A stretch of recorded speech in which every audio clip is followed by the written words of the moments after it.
ആത്മമിത്രം, യേശുയൻ ആത്മമിത്രം. മഹത്വപ്പെടുമാറാകട്ടെ. വീണ്ടും വക്രതയും കോട്ടവും നിറഞ്ഞ ഒരു തലമുറയുടെ നടുവിൽ യാതൊരു സമാധാനവുമില്ലാതെ ലോകമാകമാനം ഭയന്നും പരിഭ്രമിച്ചും ജീവിക്കുമ്പോൾ ദിവ്യ സമാധാനം ലഭിച്ചവർ എന്ന പദവിയോടെ സമാധാന പ്രഭുവായ കർത്താവായ യേശുക്രിസ്തുവിനെ ധരിച്ചവരായി ക്രിസ്തു നൽകിയ സമാധാനത്തിൽ സന്തോഷിച്ച് ഉല്ലസിച്ച് ആനന്ദിച്ച് അതിനാധാരമായ സ്വർഗീയ പിതാവിനെ പുത്രനിലൂടെ ആരാധിപ്പാൻ ലഭിച്ച ഈ നല്ല അവസരത്തിനായിട്ട് നമുക്ക് സ്തോത്രം ചെയ്യാം.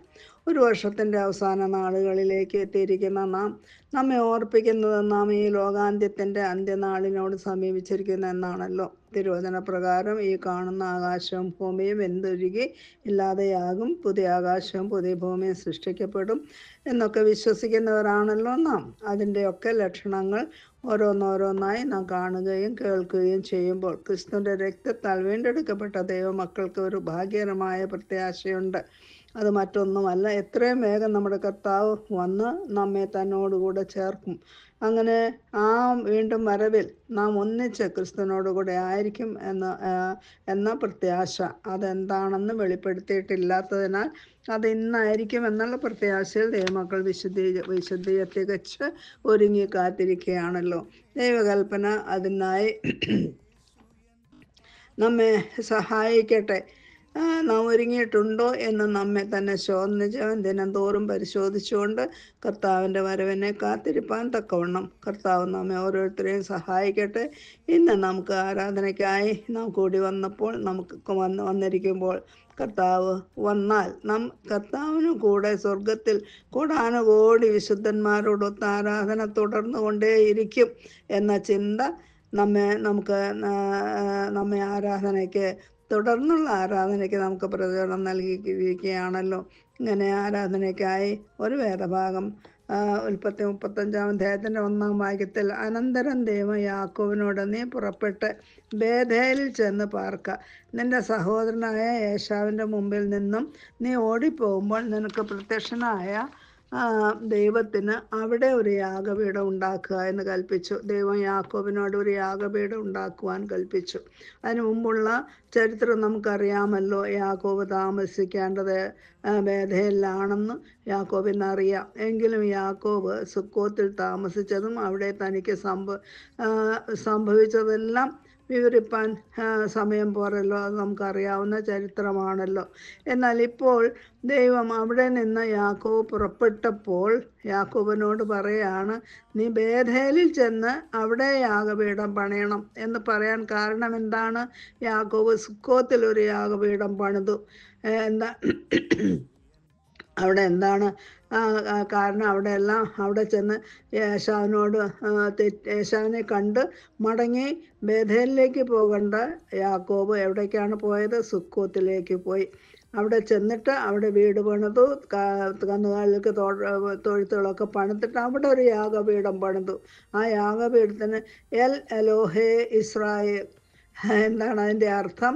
ഇസ്രായേലിൻ്റെ ദൈവം, ഇസ്രായേലിൻ്റെ ദൈവം എന്നാണ്.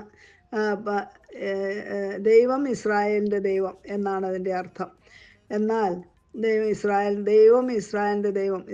ദൈവം സുക്കോത്തിലല്ല ആരാധിക്കപ്പെടേണ്ടത്, ബേഥേലിലാകുന്നു. അതുകൊണ്ടാണ് ദൈവം യാക്കോബിനോട് പറഞ്ഞത്, നീ ബേഥേലിലേക്ക് പോകാം. കാരണം 20 വർഷം മുമ്പ് യാക്കോബ് തനിയെ ഏകനായിട്ട് പദ്ദൻഅരാമിലേക്ക് ഓടിപ്പോകുമ്പോൾ തനിച്ചൊരു വെളിമ്പ്രദേശത്ത് കിടന്നതും അവിടെ കല്ല് തലയണയായി വെച്ചതും ദൈവം പ്രത്യക്ഷപ്പെട്ടതും അവിടെ ദൈവത്തോട് നിയമം ചെയ്തതൊക്കെ നമുക്കറിയാവുന്ന കാര്യമാണ്. അതിൻ്റെ ഉൽപ്പത്തി 31-ാം അധ്യായത്തിൽ അത് ഉണ്ടല്ലോ. എന്നാൽ അവിടെ നിന്ന് തിരിച്ചു വരുമ്പോൾ ഞാനിവിടെ ഒരു നിൻ്റെ ആലയമായിരിക്കും എന്നൊക്കെ യാക്കോബ് വാഗ്ദത്തം ചെയ്തെങ്കിലും മടങ്ങി വന്ന് 20 വർഷത്തിന് ശേഷം യാക്കോബ് മടങ്ങി വന്നത് എവിടെയാണ്? സുക്കോത്തിലാണ്. നാം പലപ്പോഴും നല്ലതെന്ന് പറഞ്ഞ് ചെയ്യുന്ന പ്രവൃത്തികൾ ദൈവത്തിന് പ്രസാദമായിരിക്കില്ല. നമുക്കറിയാം, നീ ഏതിൽ നിന്ന് വീണിരിക്കുന്നു എന്ന് ഓർത്ത് മാനസാന്തരപ്പെട്ട് ആദ്യത്തെ പ്രവൃത്തി ചെയ്യുക എന്ന് വെളിപ്പാട് പുസ്തകം 2-5 ദൈവം പറയുന്നുണ്ടല്ലോ. സഭയുടെ ദൂതൻ വെളിപ്പാട് പുസ്തകത്തിൽ സഭയോട് പറയുന്ന കാര്യമാണ്. ഇന്ന് യാക്കോബിനോട് ദൈവം പറയുന്ന വാക്കുകൾ അതുതന്നെയാണ്. നീ ഏതിലാണ് വീണത്? നീ സുക്കോത്തിൽ നിന്ന് നീ ബേഥേലിൽ ചെല്ലണം എന്നാണ് ദൈവം യാക്കോബിനോട് പറഞ്ഞ്. ഇന്ന് പലപ്പോഴും നമ്മൾ നമ്മെ തന്നെ ചിലപ്പോൾ ചില പ്രവൃത്തികൾ ദൈവത്തിൻ്റെ സന്നിധിയിൽ പൂർണ്ണതയുള്ളതായി കണ്ടില്ല എന്ന് ദൈവം നമ്മെക്കുറിച്ച് പറയാനിടയാകരുത്. യാക്കോബിന് കാര്യം മനസ്സിലായി, യാക്കോബ് അനുസരിച്ചു. എന്നാൽ ബേഥേലിൽ ചെന്ന് യാഗം പണിയുന്നതിന് മുമ്പ് ഒരു ശുദ്ധീകരണം ആവശ്യമായിരുന്നു. നമുക്കതറിയാം. ഞാൻ ആ വേദഭാഗങ്ങളൊക്കെ നമുക്കറിയാവുന്നതുകൊണ്ട് ഞാൻ വായിക്കുന്നില്ല. തനിക്കും തൻ്റെ കുടുംബത്തിനും ഒരു ശുദ്ധീകരണം വേണ്ടിയിരുന്നു. കാരണം അവർ പദ്ദൻഅരാമിൽ നിന്ന് പോരുമ്പോൾ അവരുടെ ഇടയിൽ അന്യദേവന്മാരുണ്ടായിരുന്നു. നമുക്കറിയാം, റാഹേൽ പിതാവിൻ്റെ അന്യദൈവങ്ങളെ കട്ടെടുത്തുകൊണ്ട് പോകുന്നതൊക്കെ നമുക്കറിയാമല്ലോ. അപ്പോൾ യാക്കോബിന് അറിയാമായിരുന്നു അവരുടെ ഇടയിലുള്ള കുടുംബങ്ങളുടെ ഇടയിൽ, ഭാര്യമാരുടെ ഇടയിലൊക്കെ ചില അന്യദേവന്മാരുണ്ട് എന്നുള്ളത് യാക്കോബിന് അറിയാമായിരുന്നു. അതുകൊണ്ടാണ് യാക്കോബ് പറഞ്ഞത്, നിങ്ങളുടെ കുണുക്കുകളും അവർ ധരിച്ചിരുന്ന ആഭരണങ്ങൾ അതൊക്കെ അവിടെയുള്ള അന്യദേവന്മാരുടെ ആയിരുന്നു. യാക്കോബ് അവയെ ശേഖേമിനരികെ ഒരു കരുവേലകത്തിൻ്റെ കീഴിൽ കുഴിച്ചിട്ടു. അങ്ങനെ ഒരു ശുദ്ധീകരണം പ്രാപിച്ചതിന് ശേഷമാണ് യാക്കോബ് തൻ്റെ കുടുംബവുമായിട്ട് ബേഥേലിലേക്ക് പോയത്. പ്രിയമുള്ളവരെ, വിഗ്രഹാരാധന ദൈവം ഏറ്റവും വെറുക്കുന്ന ഒരു ആരാധനയാണ്.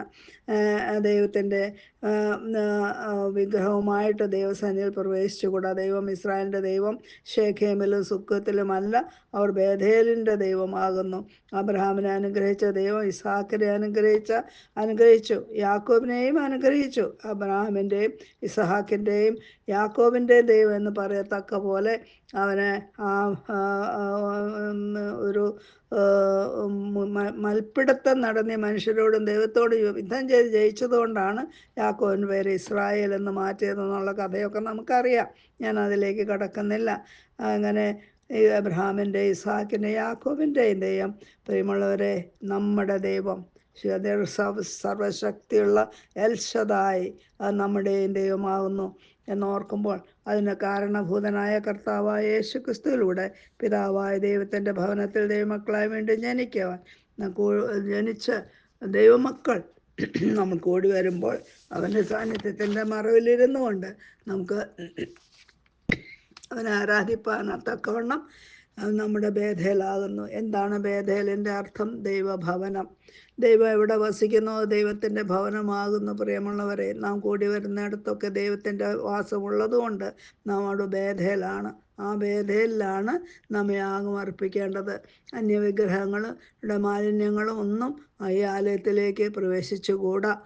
കാരണം അതുകൊണ്ടാണ് നാം ആരാധനയ്ക്കായി കൂടി വരുമ്പോൾ സ്തോത്രത്തോടും സ്തുതിയോടും കൂടെയാണ് കടന്നു വരേണ്ടത്. 100-ാം സങ്കീർത്തനം അങ്ങനെയാണല്ലോ നമ്മളോട് പറയുന്നത്. സകല ഭൂവാസികളുമായുള്ളവരെ, യഹോവയ്ക്ക് ആർപ്പിടുവൻ, സന്തോഷത്തോടെ യഹോവയെ സേവിപ്പൻ, സംഗീതത്തോടെ അവൻ്റെ സന്നിധിയിൽ വരുവൻ. യഹോവ തന്നെ ദൈവം എന്നറിവൻ. അവൻ നമ്മെ ഉണ്ടാക്കി, നാം അവനുള്ളവരാകുന്നു. അവൻ്റെ ജനവും അവൻ മേയ്ക്കുന്ന ആടുകളും തന്നെ. അവൻ്റെ വാതിലുകളിൽ സ്തോത്രത്തോടും അവൻ്റെ പ്രാകാരങ്ങളിൽ സ്തുതിയോടും കൊണ്ട് വരുവൻ. അവന് സ്തോത്രം ചെയ്ത് അവൻ്റെ നാമത്തെ വാഴ്ത്തുവൻ. പ്രിയമുള്ളവരെ, യാഗപീഠം ക്രിസ്തുവിൻ്റെ നിഴലാകുന്നു. അഗ്നി അവിടെ കത്തിക്കാൻ പാടില്ല. പരിശുദ്ധാത്മാവാകുന്ന അഗ്നി കത്തിയേരുന്ന ഒരു യാഗപീഠത്തിലാണ് നാം നമ്മുടെ സ്തുതി സ്തോത്ര യാഗങ്ങളുമായി വന്നിരിക്കുന്നത്. പഴയ നിയമയാഗങ്ങളിൽ എരിഞ്ഞുകൊണ്ടിരുന്ന അഗ്നി സ്വർഗത്തിൽ നിന്നിറങ്ങി വന്ന അഗ്നിയായിരുന്നു. അവിടെ അന്യ അഗ്നിയുമായി കടന്നു വന്ന അഹരോൻ്റെ 2 പുത്രന്മാരെ ദൈവം തൽക്ഷണം തന്നെ കൊന്നുകളഞ്ഞതായിട്ട് നാം വായിക്കുന്നു. യഹോവയുടെ സന്നിധിയിൽ നിന്നും പുറപ്പെട്ട തീയിനാൽ ദഹിപ്പിച്ചു കളഞ്ഞത് നമുക്ക് ലേവ്യ പുസ്തകം 10-ാം അധ്യായത്തിൽ നാം വായിക്കുന്നുണ്ടല്ലോ. പ്രിയമുള്ളവരെ, നമ്മുടെ ആരാധനയിൽ പരിശുദ്ധാത്മാവാകുന്ന അഗ്നി എരിയട്ടെ. പരിശുദ്ധനായ ദൈവത്തിൻ്റെ ആലയത്തിൽ യാഗവുമായി അടുത്തു വരുമ്പോൾ അശുദ്ധിയുമായി കടന്നു വരാൻ പാടില്ല. ഇന്ന് നാം നമ്മെ നശിപ്പിച്ച് കളയാത്തത് നമ്മുടെ കർത്താവ് പിതാവിൻ്റെ സന്നിധിയിൽ നമുക്ക് വേണ്ടി പക്ഷപാതം ചെയ്യുന്നതുകൊണ്ടാണ്. അതുകൊണ്ട് അന്യവിഗ്രഹങ്ങൾ പാടില്ല. രഹസ്യപാപങ്ങളും പരസ്യപാപങ്ങളും ഏറ്റുപറഞ്ഞ് ശുദ്ധീകരണം പ്രാപിച്ച് വേണം ആരാധനയ്ക്കായി നാം കടന്നു വരുവാൻ. നാം അങ്ങനെയാണോ ഇന്ന് കടന്നു വന്നിരിക്കുന്നത്? സത്യത്തിലും വിശുദ്ധിയിലും ആരാധിപ്പാൻ നമ്മെ സ്വയം പരിശോധിക്കാം. ദൈവഹിത പ്രകാരം ദൈവം പ്രസാദിക്കുന്ന ദൈവകൽപ്പന അനുസരിച്ചുള്ള യാഗം അർപ്പിച്ച് ദൈവത്തെ മഹത്വപ്പെടുത്തുവാൻ പരിശുദ്ധനായ ദൈവം നമ്മെ സഹായിക്കട്ടെ. നാം വിഗ്രഹങ്ങൾ എന്താണ്? ദൈവത്തെക്കാൾ അധികം എന്തിനെ സ്നേഹിക്കുന്നു? അതെല്ലാം വിഗ്രഹമാണ്. അത്യാഗ്രഹം വിഗ്രഹാരാധന എന്ന് നമുക്ക് കൊലോസ്യലേഖനത്തിൽ പറഞ്ഞിരിക്കുന്നു. പ്രിയമുള്ളവരെ, നാം വിഗ്രഹങ്ങളൊന്നും നമ്മളില്ല എന്ന് നാം പറയുന്നുവെങ്കിലും നമ്മുടെ ജീവിതത്തിൽ പലതും നാം ദൈവത്തെക്കാൾ കൂടുതൽ നമ്മുടെ ഭവനം, നമ്മുടെ വീട്, കാറ്, മക്കൾ, ഭർത്താവ്, ഭാര്യ, ഇങ്ങനെ പലതും ദൈവത്തെക്കാൾ കൂടുതൽ നാം മാനിക്കുന്നുവെങ്കിൽ അത് വിഗ്രഹാരാധനയാണ്. വിഗ്രഹാരാധന ദൈവം ഏറ്റവും വെറുക്കുന്നൊരു കാര്യമാണ്. യാക്കോബ് ചെയ്തതുപോലെ തന്നെ ഒരു ശുദ്ധീകരണം പ്രാപിച്ചു വേണം നാം കർത്താവിൻ്റെ സന്നിധിയിലേക്ക് കടന്നു വരാൻ. അങ്ങനെയാണോ നാം വന്നിരിക്കുന്നത്? നമ്മുടെ ഹൃദയങ്ങളെ സ്വയം പരിശോധന ചെയ്ത് നമുക്ക് കഴിഞ്ഞ ആഴ്ചയിൽ പറഞ്ഞതുപോലെ തന്നെ തകർന്ന ഹൃദയത്തോടുകൂടെ നമ്മുടെ ഭർത്താവിനോട് നമ്മുടെ പാപങ്ങളെ ഏറ്റുപറഞ്ഞ് ശുദ്ധീകരണം പ്രാപിച്ച് നമ്മുടെ കർത്താവിനെ ആരാധിപ്പാൻ, പിതാവിനെ പുത്രനിലൂടെ പരിശുദ്ധാത്മ നിറവിൽ തന്നെ ആരാധിപ്പാൻ, ദൈവം പ്രസാദിക്കുന്ന ഒരു ആരാധന കഴിപ്പാൻ കർത്താവ് നമ്മെ സഹായിക്കട്ടെ. ദൈവം മാത്രം മഹത്വപ്പെടുമാറാകട്ടെ. ആമേൻ.